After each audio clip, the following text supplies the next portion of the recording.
Hello, thanks everybody. So my name is Luca Giuggioli. So my sort of expertise is making models of how things move and interact in space and time. And so one specific example is disease transmission.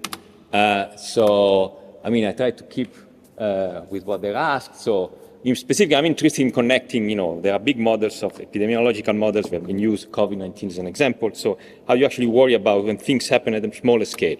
So I'll give you an example here. So if you're interested, we always got frustrated going to the supermarket when there was COVID-19. No, that's enough, too many people inside. Why?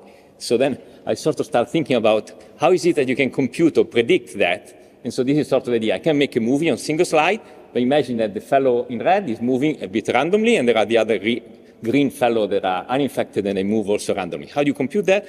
Well, it turns out, I've solved a 100-year-old problem, 3-4 years ago, which allows to actually solve exactly that problem analytically.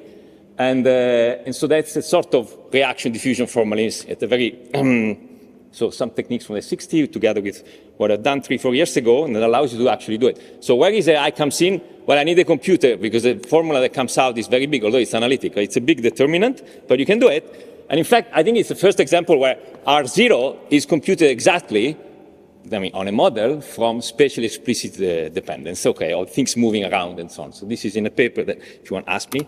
And so what do I don't know? Well, I don't know a lot of stuff. In particular, I don't know anything about public health, so that's why I'm here. So thanks.